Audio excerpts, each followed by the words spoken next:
გამარჯობა თბილისის დროით ზუსტად 23 საათი და 9 წუთია უყურებთ TV პირველს და ეს არის გადაცემა პირველი ხაზი, რომელსაც დღეს მე გიორგი ნიურაძე წარმოგიდგენთ. მეუფე იაკობი მეუფეს პირიდონის ნაცვლად ნინო წმინდის ბავშვთა პანსიონის ხელმძღვანელობიდან სკანდალური მღვდელმთავარი გადააგდეს. მის ნაცვლად კი წმინდა სინოდის ერთ-ერთი ყველაზე გავლენიანი მღვდელმთავარი დანიშნეს. გადაწყვეტილება პირადად პატრიარქმა მიიღო. ილია მეურის ბრძანებით მეუფეს პირიდონის 17 წლიანი მმართველობის ეპოქა დასრულდა და ბოდბელი მიტროპოლიტის დაიწყო. რა ხანგრძლივობის ეს ჯერ არ ვიცით. მეუფე იაკობი, რომელმაც მეუფეს პირიდონი ჩაანაცვლა, დღეს ნინო წმინდის ბავშვთა პანსიონში ჩავიდა და მედიასთან კომენტარი გააკეთა. ბოდბელი ეპისკოპოსი მეუფეს პირიდონის მსგავსად პანსიონში სახალხო დამცველის შეშვებას არ აპირებს, თუმცა მასთან შეხვედრის მზაობას გამოთქვამს. შეხვედრის ადგილად კი თბილისს ასახელებს. მოდით ახლა მოვისმინოთ რა თქვა სახალხო დამცველთან დაკავშირებით მეუფე იაკობმა. თბილისში ხშირად ვარ და შევხვდები თბილისში. აქ არ შევხვდებით ნინო წმინდის პანსიონში. თავიდან შევხვდები თბილისში, ხო, მე ხა ვერ გავიგე ჩემზე ახლა. არ გეგონოთ რომ ადვილად მოსარავი კაცი ვარ რა. პრინციპი ის არის, მე ქორეპისკოპოსობის დროს უნდა მცოდნო დარღვევა თუ იყო, თუ იცოდა მაშინ ვინ იყო სახალხო დამცველი არ ვიცი, კიდე შემდგომ ვინ იყო, აუცილებლად ის ინფორმაცია ჩემამდე უნდა მოსულიყო. ძალიან მძიმე მოსასმენია სახალხო დამცველმა თუ იცოდა 1 წელი, 2 წელი, 3 წელი დარღვევები და კათოლიკოს პატრიარქს ან მის ქორეპისკოპოსს ერთს, მეორეს, მესამეს არ შეატყობა. წმინდა სინოდის გავლენიანმა მღვდელმთავარმა, რომელიც ბოლო პერიოდში სკანდალური პოლიტიკური განცხადებებით გამოირჩევა, თქვა, რომ პანსიონი მცირე ტიპის სახლად გადაკეთდება. დაწესებულებას შესაძლოა 60-ის ნაცვლად 10 ბავშვი დარჩეს. ანუ გამოდის, რომ ნინო წმინდის ბავშვთა პანსიონი ახლანდელი ფორმით აღარ იფუნქციონირებს, თუმცა იქ სახალხო დამცველს ჯერ ისევ არ უშვებენ. მოვისმინოთ მეუფე იაკობის კიდევ ერთი განცხადება პანსიონის საომავლო გეგმებთან დაკავშირებით. ჩვენ გვაქვს შეთანხმება, რომელსაც ევროკავშირიც ეთანხმება, ელჩის იმით შემოგვითვალა და ასევე იუნისეფი ბავშვთა დასვის, გაეროს ბავშვთა დასვის შეთანხმება და როგორც გვეწერა, ხო? ეს გარდაქმნა მოვახდინოთ ევოლუციურად და არა რევოლუციურად. ასე დიდი დაწესებულებები იყო ძველად. დღეს უკვე მსოფლიო გადადის შედარებით მცირე ზომის სახლის ტიპის დაწესებულებებზე რა. ხო და ამიტომ ჩვენც ვაპირებთ მაგ პირობა მეუფეს ხელი ქონდა მოწერილი, ასე რომ რაღაც სიახლე ჩემიდან არ იქნება მარტო და 2013-დან პირადად მე ამის მომხრე ვიყავი ასეთ ცვლილებების, თუმცა შემდეგ გარკვეული სიტუაციების გამო ვეღარ განვახორციელეთ, მაგრამ ეხლა ნახავთ რომ მალე ამას განვახორციელებ. დარჩება მხოლოდ ის ბავშვები, ვისაც დარჩენა უნდათ. აქ ძალადობით არც არავის არ ტოვებენ. მაშასე, როგორ აფასებენ მღვდელმთავრები, წმინდა სინოდის წევრები, პატრიარქის გადაწყვეტილებას და ნინო წმინდის ბავშვთა პანსიონის გარშემო განვითარებულ მოვლენებს. ჩვენი გადაცემის პირველი სტუმარია მეუფე ნიკოლოზი, ახალქალაქის კუმურდოსა და კარის მიტროპოლიტი, ასევე რამდენიმე წუთში შემოგთავაზებთ ცურტაველი მიტროპოლიტის მეუფე ვახტანგის კომენტარსაც ამ საკითხთან დაკავშირებით. მეუფე ნიკოლოზ, მოგესალმებით, დიდი მადლობა იმისთვის, რომ დღეს დაგვთანხმდით და იღებთ ჩვენ გადაცემაში მონაწილეობას. ხო, მეუფე ნიკოლოზ, ბუნებრივია პირველი შეკითხვა თქვენთან მექნება ასეთი. თქვენ აი ამ გადაწყვეტილების შესახებ იცოდით რამე თუ აი უცბად მოხდა რომ აი გაიგეთ რომ მეუფე იაკობი ჩაანაცვლებდა მეუფეს პირიდონს პანსიონის ხელმძღვანელის პოსტზე. კარგად ვერ გავიგე რა მკითხეთ, ესე იგი როდის უნდა მცოდნოდა ეს სანამ მიიღებდნენ გადაწყვეტილებას თუ აი რას მეკითხებით კარგად ხო აი დიახ პატრიარქმა რა გადაწყვეტილებას მიიღო პატრიარქმა, ანუ თქვენ ეს ტელეეკრანებიდან გაიგეთ თუ მანამდე შეიტყვეთ რომ თუნდაც ის რომ მაგას მეკითხებით, რა თქმა უნდა ტელეეკრანიდან არ გამიგია. ხო აი ამას გეკითხებით, დიახ. ჩვენ გვაქვს ერთმანეთთან გვაქვს ურთიერთობა და ნუ რაღაცნაირად ვახერხებთ ტელეგრამის გარეშე ერთმანეთთან კომუნიკაცია. მეუფე ნიკოლოზ, ერთი კითხვა მექნება. მეუფე სპირიდონის ცნობილი ფრაზა თუ გახსოვთ, რომ ჩემ გვამზე მოუწევთ გადასვლაო და ისე შემოვლენ, თქვათ ნინო წმინდის პანსიონშიო. რამდენადაც საპატრიარქოს მესვეურები აცხადებენ, რომ ეს იყო მეუფე სპირიდონის პირადი გადაწყვეტილება, რომ გადამდგარიყო ამ თანამდებობიდან. თქვენ ეს პირადად მეუფე სპირიდონისგან შეიტყვეთ თუ უკვე პატრიარქის ხელმოწერილი დოკუმენტიდან, რომელიც გახდა საჯაროდ. ესე იგი კიდევ დამიზუსტეთ, რას მეკითხებით, რა შევიტყვე მეუფე სპირიდონმა სანამ გადადგებოდა თქვენთან კომუნიკაცია ქონდა, რომ ვაპირებ გადადგომას ნინო წმინდა. ხო, აი ამას გეკითხებით, თუ შეიძლება მიზეზი რა გახდა.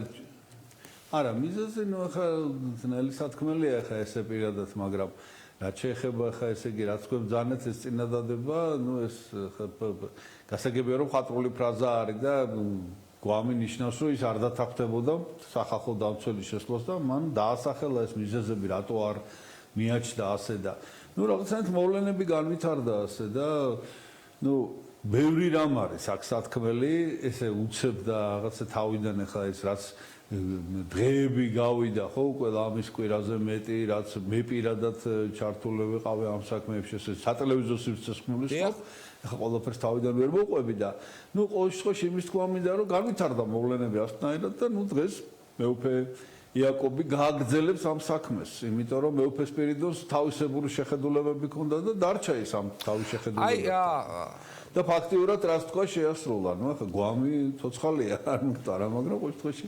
თქვენ ამბობთ რომ მეუფე იაკობი გააგრძელებს მეუფე ნიკოლოზ თქვენ ამბობთ რომ მეუფე სპირიდონს თავისებური შეხედულებები ჰქონდა თქვენც მინდა პირადად გითხოთ კი ბატონო აი როგორ უყურებთ თქვენ პირადად ამ შეხედულებას მაგალითად სოდომისა და გომორის შედარება სახალხო დამცველის წარმომადგენლებთან მიმართებაში მართებულად მიგაჩნიათ რომ შეეშვათ მაგალითად სახალხო დამცველის წარმომადგენლები ხომ არ აჯობებდა იცით რა ესე იგი დრო გვიჩვენებს ამას იმიტომ რომ ყველაფერს აქვს ორი მხარე ესე იგი ესე ცალსახად ახლა რაღაც იმის თქმა რომ ესე აჯობებდა ძალიან ძნელია იმიტომ რომ მე რაღაც გონია რომ ყველაფერი უკეთესობისკენ არის მე გონია რომ თუ ჩვენ ყველანი მთელი საზოგადოება რაღაცნაირად მოვილაპარაკებთ რა გავაკეთოთ იმისთვის რომ ამ ბავშვებმა ვიზეც არის საერთოდ ლაპარაკი უკეთესად იგრძნონ თავი გონი კარგი იქნება და კიდევ ერთი რამ მინდა თქვა რომ თელ საზოგადოებას მოუწოდო იმისკენ რომ სწორად დაინახოს სიმართლე და თქვენს აი როგორ დავინახოთ სწორად სიმართლე აი გეტყვით როგორ დაინახოთ სიმართლე მე ბევრჯერ თქვი და ახლა კიდევ ერთხელ გავიმეორებ თქვენ თვითონ პირადად თუ გნებავთ წამომყევით გავიაროთ ქალაქის ქუჩებში და მე თქვენ გაჩვენებთ უპატრონო ბავშვებს აი პირდაპირ მნიშვნელობით ბავშვებს პატარა ბავშვებს არასრულწლოვანებს კი არა, აი 5-6 წლის ასაკზე მაქვს ლაპარაკი, რომლებიც ქუჩაში ცხოვრობენ. გაჩვენეთ. მე ვიცი რომ ასეთი ბავშვები არსებობენ ქვეყანაში. არსებობენ ასეთი ბავშვები და მუყაოს ხუთებზე სწინავთ ამ ბავშვებს ქუჩაში და წებოს. ხო და აბა მაგას ვიძახი ზუსტად და ხო და მაგას ვიძახი რომ აი ნეტავი შეიძლებაოდეს რომ აი ასეთი შემართებით როგორც ახლა ეს ტელევიზიების ნუ რა ტელევიზიები კი არ არის თავარი, მაინც თავარი ის არის რომ რაღაცნაირად ესეთი ამბავი შეიქმნა ამ საბავშვო სახლის გარშემო, ხო? აი ასეთი ამბავი მოგიწოდებთ ყველა შევქმნათ და გადავწყვიტოთ ეს პრობლემა მეტროებში რო ცხოვრობენ ბავშვები, ქუჩებში რო ცხოვრობენ. აი ეს ბავშვები ასეთივე შემართებით გამოვიყვანოთ ამ მდგომარეობიდან. ამას ვამბობ მეც კი არ აი ეს არის თლიან სწორად შეხედვა მოვლენებისა. კი მეუფე ნიკოლოზ მე გეთანხმები დარღვევებიც იყო შეიძლება რაღაც ისე არ იყო ამ ბავშვთა სახში მაგრამ მერწმუნეთ თუ თქვენც გაინტერესებთ პირადად ჩამოვძანდით და ნახეთ შედით მეუფე ნიკოლოზ აი მაგალითად ჩვენ წინა ინტერვიუც ამ საკითხთან დაკავშირებით ჰქონდა და აი მაშინ ჩვენ როდესაც საუბრობდით თქვენ სასაუბრო ფრაზეოლოგიაში ასეთი ფრაზა არ გააჟღერებულა რომ კი შეიძლება რაღაც ამ პანსიონში ისე არ იყო მაშინ არ ამბობდით ანუ თქვენამდე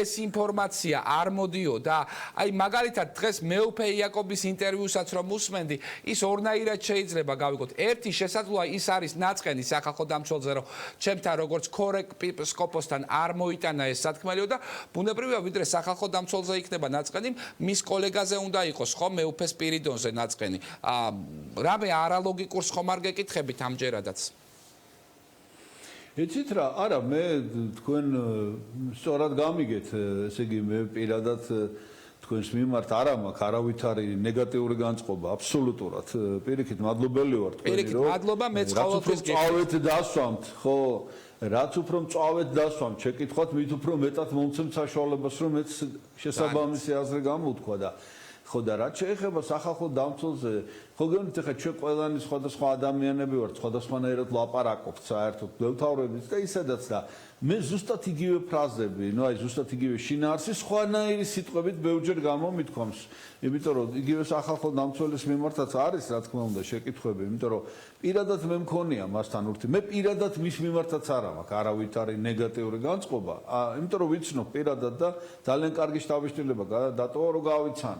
მაგრამ იცით რა არის უცნაური, რომ აი მისი განცხადებებიდან, რომელიც მე არ მქონდა წაკითხული ნამდვილად ეხლა არა მაქვს მე იმის საშუალება რომ ყოველი სახალხო დამცველის ყოველ ანგარიშს გავეცნო ხო აი ამის შემდეგ თურმე მას ასეთი განცხადებები გაუკეთებია და იმის მერე მქონდა შეხვედრა მე ჩემთან ბრძანდებოდა ეპარქიაში ოღონდ არაფერი არ ვთქვამს მსგავსი გესმით და ის რომ ესე იგი ლაპარაკობს მეუფე სპირიდონს არ უნდა ეთქვა აი დავამთავრებ თუ შეიძლება ესე იგი სახალხო დამცველის თუ რაიმე ოდნავ მაინც ეჭვი ქონდა მეუფე სპირიდონზე კიდე მოგახსენებთ აუცილებლად მაგრამ თუ ასეთი სერიოზული რასაც ამბობს ახლა რაც არის სინამდვილეში გამოძიებამ გაარკვიოს მაგრამ რასაც არის ეს ბრალდება ხო ასეთ სერიოზულ რაღაცაზე როცა არის ლაპარაკი და შემდეგ სახალხო დამცველი ამბობს რომ კოვიდის გამო არ შევდიოდი ერთი წელი აი მე ეს არ მესმის მართალი რო გითხრათ რას ნიშნავს კოვიდი კი არა რაც არ უნდა მოხდეს ცეცხლი რო იყოს გაჩენილი ბავშვისთვის შეხვალ და გამოიყვან იმ ბავშვი იქიდან ხო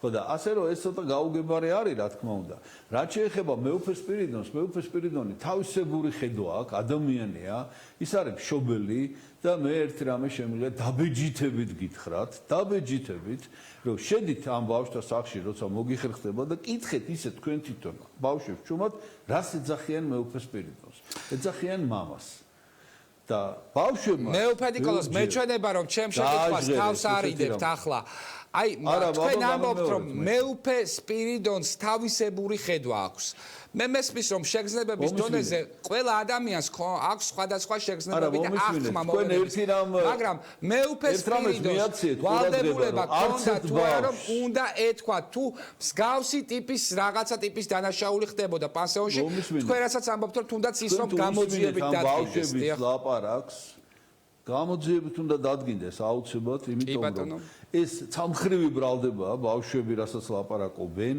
და კიდევ ლაპარაკობენ თუ არა გასარკვევია მაგრამ მიუხედავად ამისა რასაც ეს ბავშვები ლაპარაკობენ თუ მოусმენთ ყველა ხაზგას მე მოვისმინე ყველა ის ნუ ასე რომ ვთქვათ ბრალდება ხო ეს ბავშვები რასაც იხსე ყველაფერი მოვისმინე და ყველგან ეს ბავშვები ამბობენ რომ მეუფე სპირიდონმა ეს ყველაფერი არ იცოდა გახსოვთ ეს ამბავი ესე იყო. ანუ ესე იგი რა თქმა უნდა შეიძლება იყოს ისეთი ვითარება რომ რაღაც დარღვევები არსებობდეს, არ ვიცი რა ტიპის დარღვევები და შეიძლება ეს მეუფე სპირიდონმა არ იცოდეს. მე მაგალითად მართალი რო გითხრათ არ მესმის ცოტათი, აი ალბათ მაინც უნდა ბოლომდე ჩაძიებულიყო და ბოლომდე გაერკვია თუ მართლა იყო ასეთი რამ, ხო?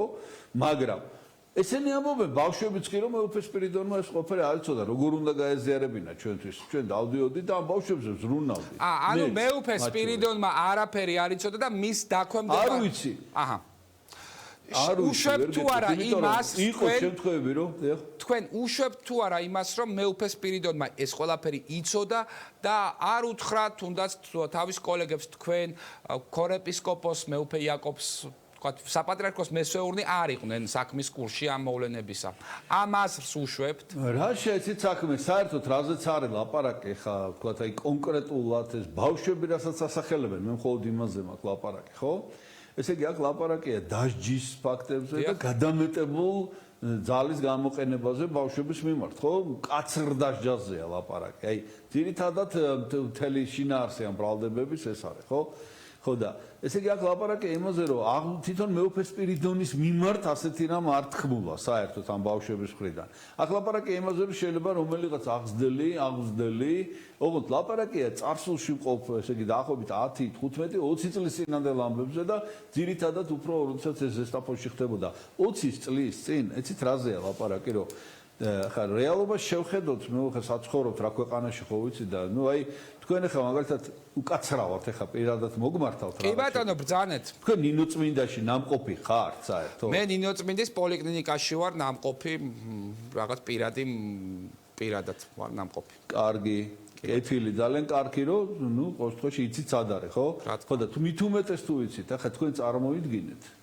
რომ აი თქვენ ხართ დირექტორი სასწავლებლის და უნდა მოიწიოთ აღზრდელი დაინტერესოთ იმით რომ ჩამოვიდეს და იმუშაოს. არ არის ადვილი, გესმით? საერთოდ მე მინდა გითხრათ რომ ანუ ვერ ვგებულობ მეუფეში არის რაღაცა კარგი. ანუ რას ნიშნავს მოვიწვიოთ აღზრდელი და ჩამოვიდეს ნინოწმინდაში. მე მესმის რომ ნინოწმინდის რეგიონი გადასაწყვეტი რომ არა ნინოწმინდის რეგიონი ძალიან რთული რეგიონია. კი ბატონო მე ამ ვიზიარებ ადამიანის დაინტერესება რომ სამუშაოდ ჩამოიყვანო ძალიან ძნელია და მით უმეტეს რომ კიდევ მაღალ კვალიფიციური კადრი ხო ვცდილობთ ამას ყველანი.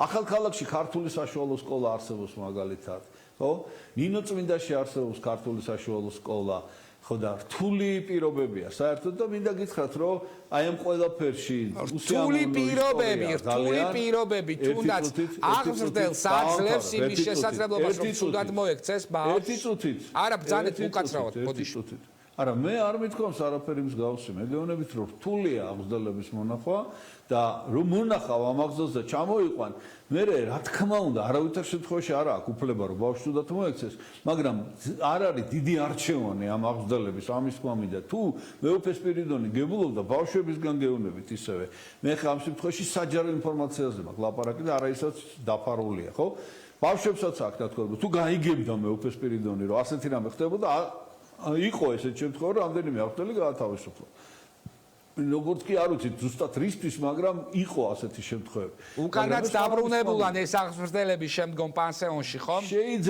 შეიძლება ყველაფერი შეიძლება იყო ზუსტად არ ვიცით ამიტომ ვიძახი რომ ეს არის გამოძიების საქმე რომ გაარკვიოს მაგრამ მე სხვა რამის თქმა მინდა დიახ მე ძალიან ერთი რამ თელ ამ ისტორიაში ძალიან მახარებს რომ მე ესე იგი აქ ამ ხარეში ცხოვრობ დაახლოებით 1992 წლიდან თითქმის მუდმივად ვარ 2002 წლიდან დანიშნული ვარ და მართალი რო გითხრათ ახლა ცოტა ისეთ რამებს ვიტყვი რა ვერაფრით ვერ მოვახერხე საზოგადოებრივი ყურადღების მოპყრობა ამ ხარისთვის რომ აი ადამიანები დაინტერესდნენ რა ხდება ნინოწმინდის რაიონში რა ხდება ახალქალაქის რაიონში ვინ ცხოვრობს აქა და როგორი უნდა იყოს ინტეგრაცია ამ ხარის ამ მოსახლეობის ვინც აქ ცხოვრობს ხო და ეს თავისთავად დამატებითი პრობლემაა და თან მინდა გითხრათ რომ მადლობა ღმერთს იმისათვის რომ აი გაეროშიც გაიგეს სახელი ნინოწმინდა რომ არსებობს და ეხლა ჩვენ მოდი ესე ჩემი შემოთავაზებაა რომ ყველამ პოზიტიური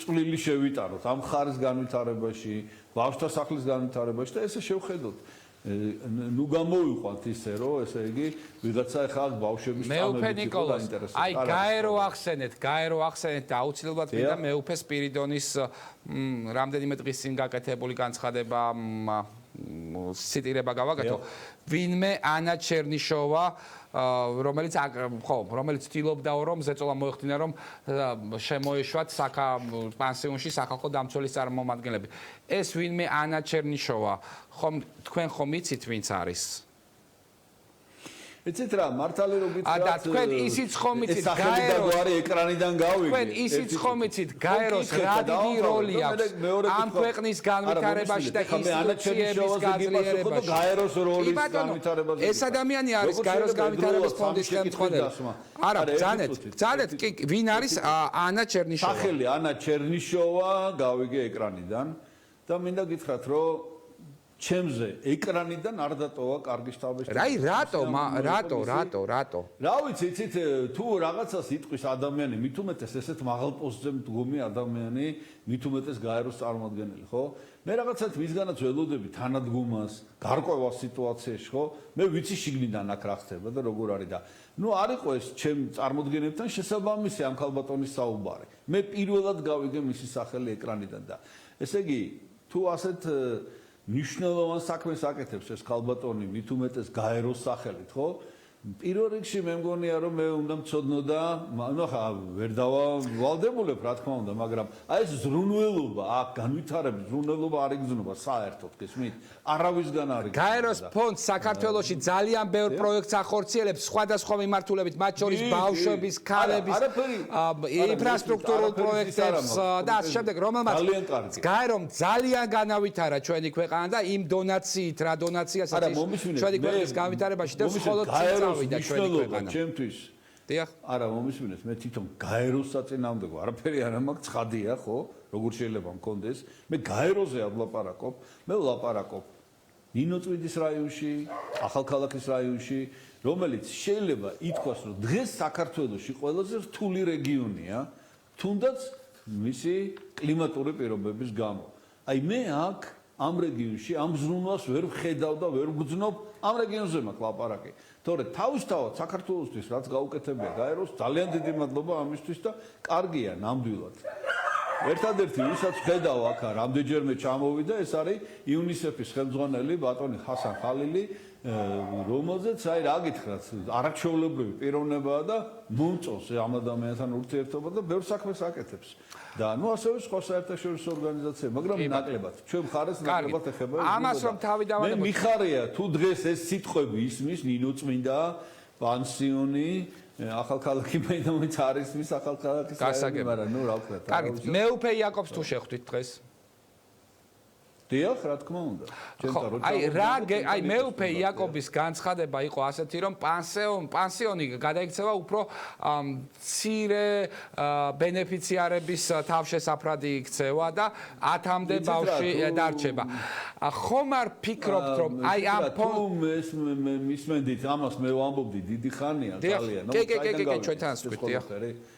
ესე იგი, რა საიდან გავიგე უბრალოდ? ეს გავიგე ხა ჩვენ არა გვაქვს ესეთი ინტენსიური რომ კონდეს, კარგი იქნება სპეციალისტებთან, აი მაგალითად, ისეთ სპეციალისტები გავიცანი მე ხა ამ შემთხვევაში, ვისაც ადრე არ ვიცნობდი, მაგალითად, სოცმუშაკები მთელი მათი სამსახურით, ხელმძღვანელით, რომელიც, ნუ, აღმოჩნდა რომ ჩემი ახლობლის შვილი, რა ამშელობა აქვს მაგას, მაგრამ თავარი ეგ არ არის.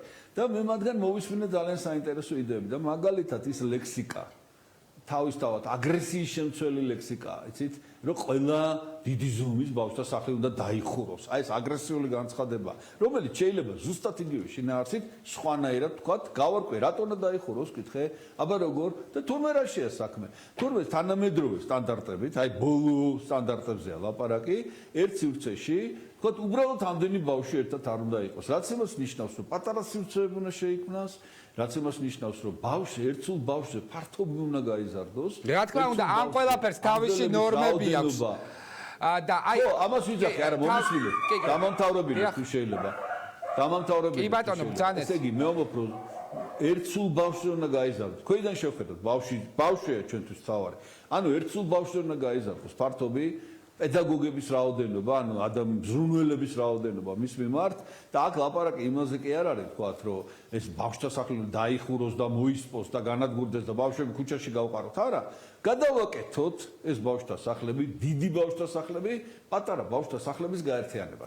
აი ამაზეა ლაპარაკი. ნუ გადავაკეთო, მაგალითად, ერთ დიდ სახლში თუ ბევრი პატარა ბავშვთა სახლი იარსებებს, მაინც იქნება დიდი ზომის ბავშვთა სახლი. კარგი, სივრცეში. არა, მომისმინეთ, არა, მე ვკითხე ესა და ესეთი რაღაცა მითხრეს, რომ აი თუნდაც ნინო წმინდის მაგალითზე რო ავიღოთ, მე თვითონ იმ სპეციალისტებს ვსაუბრობ. ერთი შეკითხვა მექნება მაგალითზე რო ავიღეთ, არა დავამთავრეთ, თუ შეიძლება ესე რომ ყოველ შეკითხვას ვიწყე და არ მომთავრებინე. როგორ სულ გამთავრებინე? აი ნახეთ ხოდა დაამთავრებინე. ესე იგი, იქ არის არაჩვეულებრივი მატერიალურ-ტექნიკური ბაზა ნინო წმინდის ბავშვთა სახლი, ეს მეუფე სპირიდონმა ააშენა ნოლიდან და იმ სივრცის, იმ ბაზის გამოყენება შეიძლება თუ იქ სხვადასხვა თუნდაც დამოუკიდებელი, მაგრამ იქვე შეიქმნება პატარა სახლები, რომლებიც ერთმანეთთან კომუნიკაცია კი არ არის პრობლემა ამ ბავშვების. კარგია, გქონდეთ, ოღონდ ადმინისტრაციული მართლობა იქნებათ ინდივიდუალური. კი ბატონო. იქ იქნება რამდენიმე. ჩემი აზრით არ უცე ხომ. კარგით, ანუ ეს მეუფე იაკობსაც ეს აზრი აქვს, ისე რაც თქვენ ახლა გააჟღერეთ, თუ ისაუბრეთ.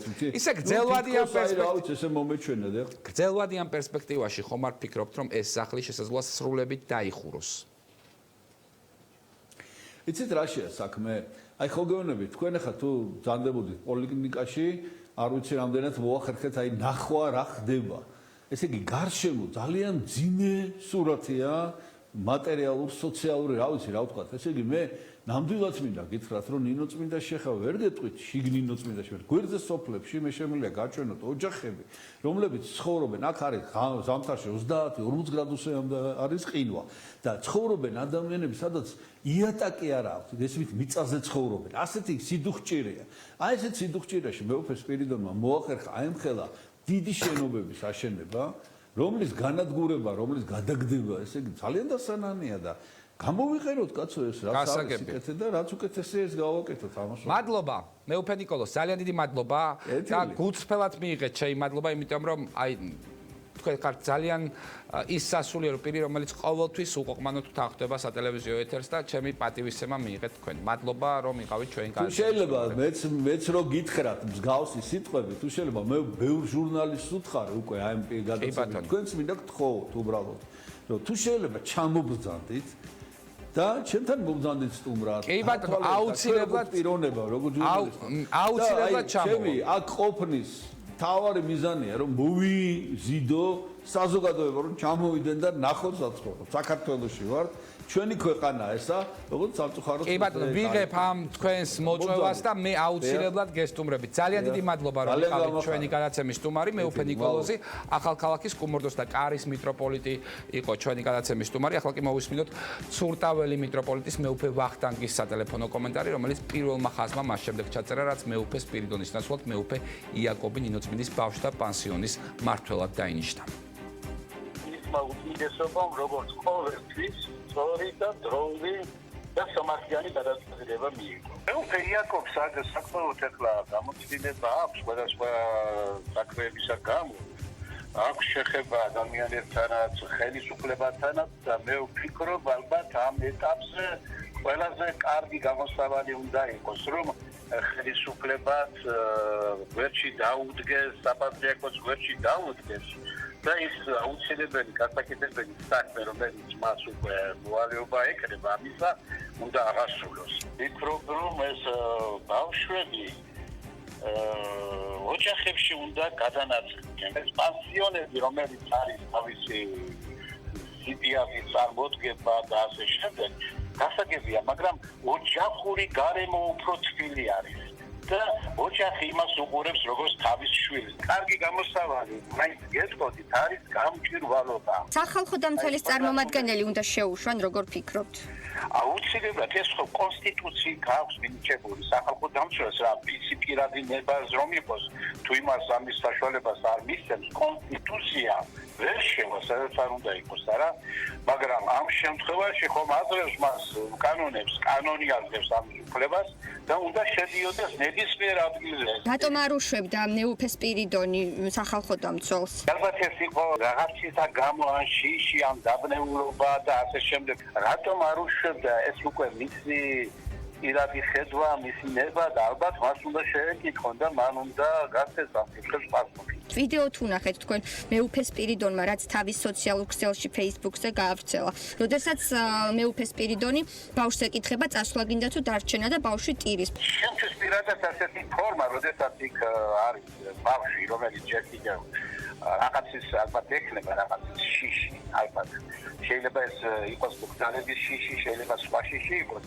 ასეთი კითხვები უფრო იმას ხდის, რომ რატომ ასეთი კითხვით მიმართავს. შეიძლება ის დაეთანხმოს შიშის გამო, რომ მე დავრჩები. და ვერ იტყვის ის თუ მას სურვილი აქვს წავიდეს და წავიდეს. ეს არის ზეწოლის ფორმა, როგორ გონიათ? ნაწილობრივ ეს არის, მაინც კი. მეც რო პატარა ვიყო და ასე მომართოს ადამიანმა, ამ თავზე ძალიან ხელახებული უნდა ვიყო, ამ უნდა მეშინოდეს.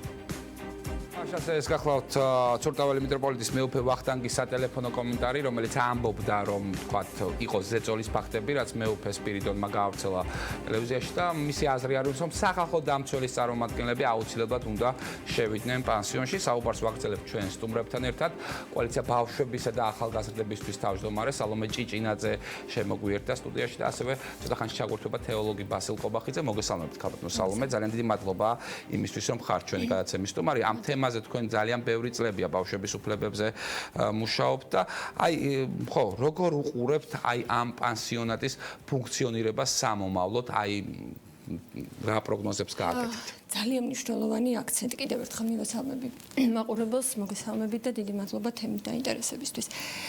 პირველი და ერთმნიშვნელოვანი, რაც ძალიან მთელი ამ პერიოდის განმავლობაში, რაც ამაზეა საუბარი, სულ მაწუხებს.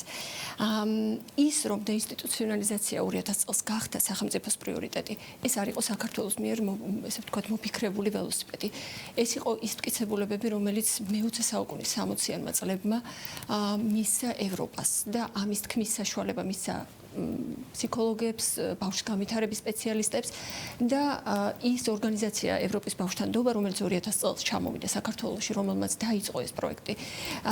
მან გვასწავლა ერთი მნიშვნელოვანი პრაქტიკა და გაგვიზიარა როგორ ფიქრობთ ბრიტანეთში როდის დაიწყო ეს პროცესი მე-20 საუკუნის 60-იან წლებში და რა იყო ამის მიზეზი ბავშვის განვითარების ექსპერტი და სპეციალისტი ჯონ ბოულბი იყო ესეთი პიროვნება და მერი ეინსვორტი მათ მიმართეს ადამიანებმა რომლებსაც ნაშვილები ყავდათ ბავშვები ბავშვთა სახლებიდან დიდი ზომის და მათი განვითარების დონე უფრო მაღალი იყო.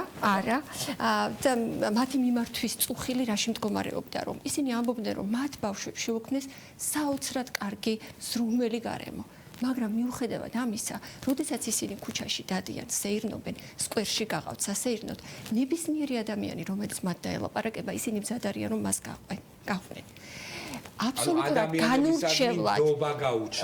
განურჩევლად ყველას მიმართავდნენ ნდობას განურჩევლად ყველას ესე ვთქვათ თუ ისინი რაღაცა ყურადღებას გამოიჩენდნენ ბავშვის მიმართ ვერ ხვდები ხარ სამი რა აქცენტია გეტყვით კი ბატონო ბავშვს თუ აქვს ჯანსაღი მიჯაჭვულობა რომელიც ყალიბდება დაბადებიდან 6 თვიდან 36 თვის ჩათვლით პერიოდში მას ჩამოყალიბებული მიჯაჭვულობა უჩნდება იმ ძირითადი მზრუნველის მიმართ, რომელიც არის მშობელი, რომელიც არის ძირითადი აღმზრდელი და დიდი ზომის ბავშვთა სახლში მოხვედრის შემთხვევაში, განსაკუთრებით ადრეულ ასაკში, ეს ნდობა ირღვევა მთლიანად. შესაბამისად, ბავშვს, რომელსაც არ ყავს ერთი-ერთზე მზრუნველი, ის ყველას მიმართ კეთილგანწყობილია. იმ დრომდე, სანამ ჭირდება. მისთვის ეს გარემო ხდება ესე ვთქვათ, პირველ ეტაპზე პროტესტის გამოხატვის არეალად, შემდგომ ეს დინამიკაში ვითარდება მისი ეს მდგომარეობა, შემდგომ ის მთლიანად ეს პროტესტი გადადის სასოწარკვეთაში და სასოწარკვეთის შემდეგ ის მთლიანად იკეტება საკუთარ თავში და ის რჩება საკუთარ თავთან მარტო. აი ახლა თქვენ როდესაც აი ამ ხელა თეორიული ცოდნა გაქვთ ხომ? აი ამ ნინოწმინდის ბავშვების ფსიქოემოციური ფონი, როგორ ფიქრობთ, როგორი იქნება? მათი ფსიქიკური ჰიგიენა იქნება დაბინძურებული? მე პირველი და ყველაზე მნიშვნელოვანი რაც უნდა აღვნიშნო, რომ რეფორმა, რომელიც დაიწყო 2000 წელს საწყისი ეტაპი იყო და 2004 წელს განსაკუთრებით უკვე მძლავრად განვითარდა, მთავარი მისი აქცენტი იყო, რომ სახელმწიფომ ჩაკეტა ეს სისტემა სახელმწიფოს ზრუნვაში შემოდინება ბავშვების იყო ფაქტიურად ჭიშკრის დარაჯობის პრინციპზე აგებული და რას გულისხმობდა ეს რომ თუ ბავშვი მშობელი მიიღებდა გადაწყვეტილებას რომ ბავშვი მიენდო სახელმწიფოს ზრუნვის სისტემისთვის სახელმწიფო რთავდა თავის მექანიზმებს პირველ რიგში იწყებდა მშობელთან მუშაობას რომ ბავშვი არ მიეტოვებინა თუ ეს შეუძლებელი ხდებოდა შემდგომ იწყებდა მოძიებას ნათესაურ იმ ადამიანების სადაც შეიძლება რომ განთავსებულიყო ბავშვი და ამას ვარქმევდით ნათესაურ მინდობით აღზრდას და მხოლოდ უკიდურეს შემთხვევაში ბავშვი შემოდიოდა სახელმწიფოს ზრუნვის სისტემაში მშობელსაც აი 800 ლარს რასაც უხდიდნენ სხვა იმას 800 ლარი არ იყო ეს იყო მინიმალური დახმარება რატომ იმიტომ რომ მშობელი ამ გადაწყვეტილებას იღებს გარკვეული კრიზისის არსებობის გამო ანუ მას ოჯახში გარკვეული კრიზისი აქვს რომლის გამკლავებასაც ვეღარ ახერხებს და რის გამოც ბავშვი შემოდის სახელმწიფოს ზრუნვის სისტემაში სახელმწიფოს თავარი პრიორიტეტი დღეს უნდა იყოს ოჯახის მხარდამჭერი სისტემების განვითარება. ოღონდ ერთი მნიშვნელოვანი საკითხი, როდესაც მე ვამბობ, რომ უკიდურესი ალტერნატივაა ბავშვის შემოდინება სახელმწიფოს ზრუნვაში, მე პატივცემ, რა თქმა უნდა, მეუფე ნიკოლოზმა რაც თქვა და მე ისიც არაერთხელ მომისმენია ეს არგუმენტი, რომ იქ ნინოწმინდაში, როდესაც დაფუძნდა ეს ბავშვთა დაწესებულება, ეს იყო კერა, რომელმაც გააცოცხლა ქართული კერა, რომელმაც გააცოცხლა ჯავახეთის გარემოში ჩვენი, ესე ვთქვათ, ტრადიციები. თუმცა კი ძალიან მნიშვნელოვანია, რომ ვერც ერთი ბავშვი ჩვენ უკვე დიდი ისტორია გვაქვს მცირე საოჯახო სახლების განვითარების ქვეყანაში 2004 წლიდან იღებს ეს სათავეს და არ გეგონოთ რომ ეს ახალი რეალობაა. ჩვენი ორგანიზაცია იყო ჩართული, როდესაც ჩავატარეთ კვლევა და აღმოჩნდა, რომ მცირე საოჯახო ტიპის სახლებიდანაც გასული ბავშვები, რამდენადაც ახლა ალტერნატივებზე არ უნდა ვისაუბროთ, მაინც ვერ აღწევენ სოციალური წარმატების იმ მაქსიმალურ შედეგს, რომელსაც ჩვენ ვისურვებდით 2004 წელს. ეს რატო ხდება? იმიტომ რომ მცირე საოჯახო სახლი უნდა იყოს ოჯახთან ძალიან ახლოს, ტერიტორიული სიახლოვიდან. პირველ რიგში, ისევე როგორც მინდობით აღმზრდელი. რატომ? იმიტომ რომ ეს ზრუნვა თანამონაწილეობითი უნდა იყოს მშობელთან ერთად. ბოლო შეკითხვით მინდა მოგმართოთ, აი მეუფე ნიკოლოზი ამბობდა, რომ აქ ინფრასტრუქტურულად ეს არის დიდი ტიპის დაწესებულება და ერთ დიდ შენობაში მაგალითად რო წარმოვიდგინოთ ბევრი პანსიონი შეიძლება არსებობდეს, ანუ ეს რამდენად აპრობირებული მეთოდია და ისევ ხომ არ ვიღებ დიდი ზომის პანსიონს, აი ერთ შენობაში განთავსებული სხვადასხვა ზოგადად, როდესაც საუბარია, ვთქვათ, ინდივიდუალური ზრუნვის სისტემაზე, რა თქმა უნდა, ინდივიდუალური ზრუნვის გარანტია არის მინდობით აღზრდა. თუ კი ბავშვი გამოდის ოჯახიდან, მცირე საოჯახო სახლი მსგავსი ტიპის ინდივიდუალურ ზრუნვას მაინც ვერ უზრუნველყოფს, იმიტომ რომ 10 ბავშვთან არის 2 აღზრდელი და ინდივიდუალური ზრუნვა იკარგება. რაც შეეხება ერთ სივრცეში რამდენიმე მცირე საოჯახო სახლის დაფუძნებას, რამდენიმე საავზალო დაწესებულების, ესეც პრინციპში ერთი სისტემაა. სადაც ეს ბავშვები ჩაკეტილ სივრცეში მოექცევიან და ის ინტერაქცია და მით უმეტეს თუ კვლავ ნინო წმინდაზეა საუბარი არაფორმალური განათლების მშობელთან ურთიერთობის და ოჯახთან ურთიერთობის დინამიკის უზრუნველყოფა გაჭირდება. მადლობა. რა თქმა უნდა, მინდობით აღზრდა არის ყველაზე საუკეთესო. ძალიან დიდი მადლობა, თეოლოგი ბასილ კობახიძე გვერდება. მოგესალმებით ბატონ ბასილ, დიდი მადლობა იმისთვის, რომ ხართ ჩვენი გადაცემის სტუმარი. ხო, აი რა მოხდა თქვენ თუ იცით, ანუ როგორ მიიღეს ეს გადაწყვეტილება, რომ მეუფე სპირიდონი, მეუფე იაკობ ჩაენაცვლებინათ, რაიმე ტიპის ინფორმაცია ხომ არ გაქვთ თქვენ ამასთან დაკავშირებით?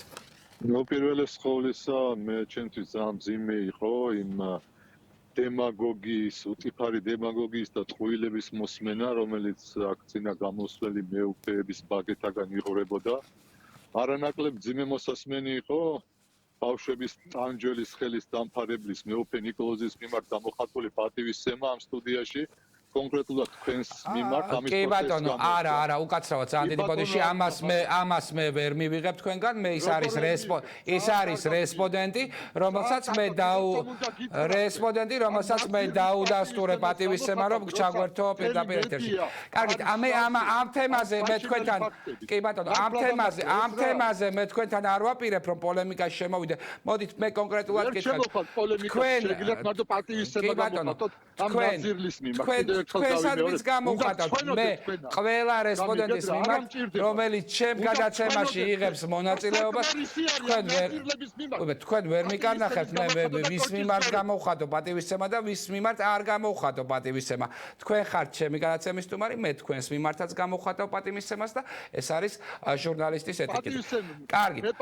თუ გდებავთ საქმის კარგით, როგორც თქვენ გნაბავთ, ისე გააკეთეთ, თუ გდებავთ საქმეზე ვისაუბროთ, თუ გნებავთ ვისაუბრებთ თქვენ საქმეზე საუბარია სწორედ. საქმეზე მაშინ ფუნქციურ ნაწილზე გადავიდეთ, საქმის ფუნქციონალზე გადავიდეთ. აი, როგორ ფიქრობთ თქვენ, მაგალითად, მეუფე სპირიდონის ჩანაცვლება, მეუფე იაკობით როგორ შეცვლის საგანმანათლებლო პროცესს?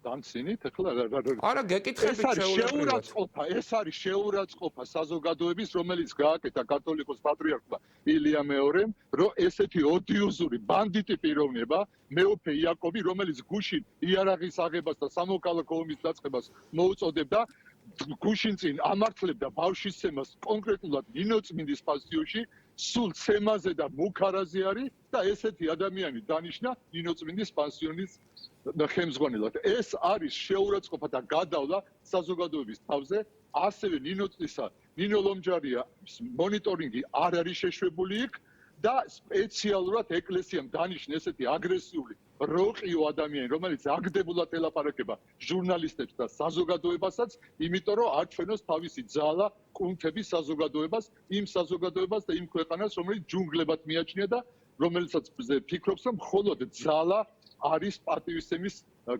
გამომწვევი. ანდრია ჯაღმაიძემ დღესაც კი თქვა, რომ ჩვენ სულ ცოტა ხნის წინათ გავიგეთ, რომ ბავშვების ცემა არ შეიძლება, თორე სულ ცემდით ბავშვებს, თქვენც ხო ცემთ ბავშვებს ოჯახებში.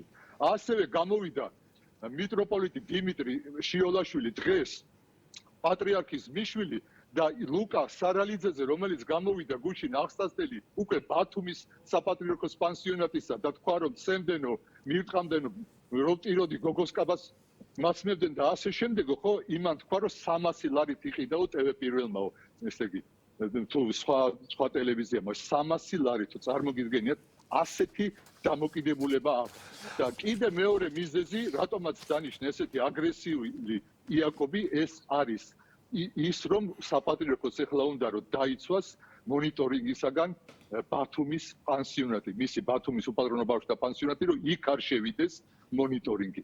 რახან იმას პატრიარქის მიშვილი ძმისშვილი ხელმძღვანელობს. გასაგები არის. იცით რა მინდა გკითხოთ, ანუ როგორ მოხდა ეს გადაწყვეტილების მიღება თქვენ თუ ხართ საქმის კურსში? ანუ მეუფე სპირიდონი მართლა თავის ინიციატივით განაცხადებდა, რომ მე აღარ მინდა ამ პანსიონატს უხელმძღვანელო, თუ ეს ერთნიშნულოვნად მაგალითად გაათავისუფლეს საპატრიარქოს მხრიდან? ეს გაათავისუფლეს ვინ? პუშკინმა ხო არ გაათავისუფლა, ეს არის მონარქიული ორგანიზაცია ეკლესია, ყველაფერს ხელმძღვანელობს და წყვიტავს კათოლიკოს პატრიარქი და კათოლიკოს პატრიარქმა სპირიდონის გათავისუფლების ბრძანებაშიც კი შეურაცხყოფა მიაყენა ბავშვებსა და საზოგადოებას, რადგან მადლობა გადაუხადა მრავალწლიანი წარმატებული მოღვაწეობისათვის ამ სპირიდონს, რომლის მოღვაწეობაზეც უამრავი ფაქტი გამოდის მედიაში დღეს. ძალიან მარტივია საქმე. ბატონებო, როცა ლაპარაკობენ ეს მეუფეები, ღრმად პატივცემულები, რომ ჩვენ შევიფარეთ ბავშვები, აღზარდეთ, სინამდვილეში კაფიქს არ ხარჯავს ეკლესია. შენობა, ფული, მიწა, ყველაფერი არის სახელმწიფოს მიერ გადაცემული. ბიუჯეტიდან, ანუ ჩვენ ფულს იღებთ წელიწადში 2 მილიონს, მარტო ნინო წმინდის პანსიონი უხდის ხელფას აღმზრდელებს, რომლებიც არიან სადისტურად ეკწევიან ბავშვებს. უხდის ბიუჯეტი ფულს. რას აკეთებს ეკლესია? მარტო იმაშვება, რა ქვია, იღებს ამ აღმზრდელებს როგორც თანამშრომლებს და უნდა შეასრულოს ლიცენზიის პირობები, იმასაც არ აკეთებს. რითი შეიფარა ეკლესია? ეკლესიის წარმომადგენლები ჩვენი დაქირავებულები არიან და უნდა შეასრულონ თავისი მოვალეობები, რომელსაც არ ასრულებენ. ეხლა უნდა დავუმატო მე ის, რომ სოციალურ ცელებში 99% ჩვენი სამღვდელოებისა ხას უჭერს ამ მეუფე სპირიდონს და ამ ანდრიე ჯაღმაიძის შაბნელ განცხადებებს. თქვენ იცით, რომ გაზის კამერებზეც კი რაღაც ფაშისტური ხუმრობა დაწერა დღეს, მათ შორის კიდე ერთი სახლი აქვს საპატრიარქოს თამარ მეფის სკოლა პანსიონი მოკლებულ ბავშვებისა, რომლის ხელმძღვანელი დეკანოზი მირიან სამხარაძე, რომელიც არის ექსტრემისტი პიროვნება და ეხლა მხარს უჭერს ყველანაირად აი ამ მეუფე სპირიდონს. ეს ადამიანი სკოლის დირექტორი, მაშინაც სკოლის დირექტორი იყო ამ პანსიონისა, 2013 წლის 17 მაისს დარბოდა თავისუფლების მოედანზე და არბევდა იქ ხალხს. დიახ. იცით რა მინდა გითხოთ, აი თქვენ აი მირია სამხარაძეზე საუბრობთ, ასევე ახსენეთ ბათუმის პანსიონი. რაიმე, რატომ გეკითხებით ამას? თქვენ ხართ ეკლესიის წიაღიდან და ბუნებრივია თქვენთან ძალიან ბევრი ინფორმაცია იყრის თავს. მსგავსი ტიპის დაარღვევები ილახება აი ამ პანსიონებშიც აღსაზრდელების უფლებები? აი რაიმე კონკრეტიკა ხომ არ გაქვთ უფრო მეტი, რასაც მაგალითად ან გამოძიებასთან ითამაშავლით, ან სახალხო დამცველის ოფისს მიაწვდით ამ ინფორმაციას, რომ უფრო მეტად ფაქტია, რომ ძალიან გაუმჭირვალეა პროცესები და მეც ვიზიარებ, რომ აუცილებლად უნდა შესულიყვნენ იქ სახალხო დამცველის წარმომადგენლები და ეს იყო ძალიან გაუჯიუტება და თქვათ ვამბობ, რომ არ შეიძლება რომ სახალხო დამცველის წარმომადგენლები შეადაროს სოდომისა და გომორის ცოდვის რაღაცა გაუგებარი განცხადებები იყო ჩემთვისაც, მაგრამ აი თქვენ რა ინფორმაცია გაქვთ აი ჩამოთვლილ პანსიონებზე, სადაც აღსაზრდელები იზრდებიან? ბათუმის პანსიონზე 2014 წელს უკვე დაიდო ანგარიში და საოცარი იცით რა არის, რომ ერთი და იგივეს რამეს ყვებიან ბავშვები დღეს ნინო წმინდაში და 2014 წელს ამ ბათუმის პანსიონში, რომელსაც დიმიტრი შიოლაშვილი ხელმძღვანელობს. ეს არის ხორბალზე, ბრინჯზე და დაჩოქვა, საჭმის შეზღუდვა, ცემა, მეტანიები, რაღაცა ცალფეხზე და ხელგაშვერილი სკამის დაჭერა ერთ-ერთზე ემთხვევა.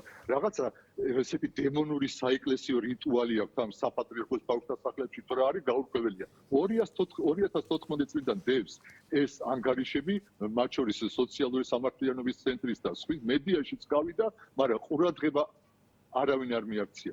ეხლა მხოლოდ ღირსეული ადამიანი ნინო ლომჯარია და თვითონ მედიის, მათ შორის ტელევიზიის და თვითონ საზოგადოების საშუალებამ აიძულა ეს ჩვენი სახელმწიფო, რომ რაღაცა ნაბიჯები გადაედგა.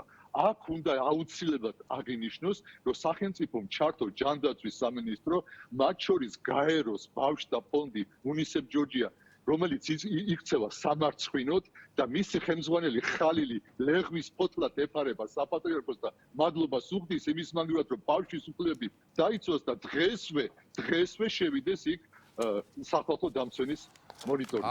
ხო, ანუ ეს ინფორმაცია რაც ჟღერდება თქვენი მხრიდან და ზოგადად რაც ცნობილი არის, ხო, მეც ვფიქრობ, რომ როგორც ამ ქვეყნის მოქალაქე მიმაჩნია, რომ უნდა იყოს გამჭვირვალე პროცესები ასევე ბათუმის პანსიონში, სადაც დიმიტრი შიოლაშვილი არის ხელმძღვანელი და კარგი იქნება თუ იქ მაინც ასე უპირობოდ შეუშვებენ სახალხო დამცველის წარმომადგენლებს, აი წელსო, იმიტომ რომ ფაქტია რომ რასაც ვხედავთ ძალიან ისეთი გაუმჭირვალედ მიმდინარეობს საპატრიარქოს მიერ დაქვემდებარებულ ბავშვთა სახლებში ბავშვების აღზრდა. მადლობა თქვენ რომ მიყავით ჩვენი გადაცემის სტუმარი ამ ინფორმაციის მოწოდებისთვის და მიიღეთ ჩემი პატივისცემა როგორც ამ გადაცემის სტუმარმა. ძალიან დიდი მადლობა რომ თქვენ ასრს ყოველთვის ძალიან საინტერესოდ გამოთქვავთ ჩვენ გადაცემაში.